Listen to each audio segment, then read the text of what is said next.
నిజామాబాద్ లో corner meeting లో కేసీఆర్ మాట్లాడుతూ, నా బిడ్డను జైల్లో పెట్టినా భయపడను, లొంగిపోయే ప్రసక్తే లేదని బీఆర్ఎస్ చీఫ్ కేసీఆర్ తేల్చి చెప్పారు. లోక్సభ ఎన్నికల్లో బీజేపీ, కాంగ్రెస్లకు ఓటర్లు బుద్ధి చెప్పాలని, బీఆర్ఎస్ కు పట్టం కట్టాలని కేసీఆర్ కోరారు. మోదీ ప్రధాని అయితే ఇంటికి 15 లక్షలు ఇస్తా అన్నారు, మీకు మాత్రం 30 లక్షలు బీజేపీ ఎంపీ ఇచ్చారట, వచ్చాయా అని కేసీఆర్ ప్రజలను అడిగారు.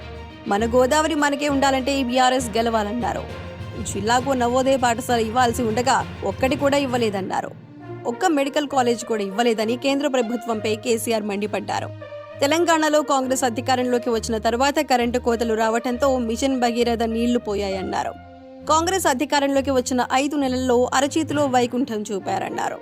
6 పథకాలు రాలేదు, రైతు బంధు రాలేదు, పరిశ్రమలు తరలిపోయే పరిస్థితి వచ్చిందన్నారు.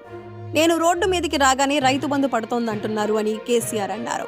తెలంగాణ బలం, గళం, శక్తి బీఆర్ఎస్ అని, బీఆర్ఎస్ కు శక్తి ఉంటేనే తెలంగాణకు శక్తి ఉంటుందని ఆయన స్పష్టం చేశారు. 2 లక్షల రుణమాఫీ వచ్చేదాకా కొట్లాడదామన్నారు. బీజేపీ వారు చెప్పేదంతా ట్రాష్ అని, ఇక్కడి బీజేపీ ఎంపీ చాలా ఖతర్నాక్ అని, ఈసారి ఖచ్చితంగా వారిని ఓడించాలని పిలుపునిచ్చారు. ముస్లిం మైనారిటీలు ఒకసారి ఆలోచించాలన్నారు. నేను అన్ని వర్గాల కోసం పనిచేస్తాను. నా బిడ్డ కవితను జైల్లో పెట్టినా భయపడను, లొంగిపోయే ప్రసక్తి లేదు. మనం రాష్ట్రంలోని అన్ని సీట్లు గెలిస్తే నిర్ణయాత్మక శక్తిగా ఉంటాం అని కేసీఆర్ అన్నారు.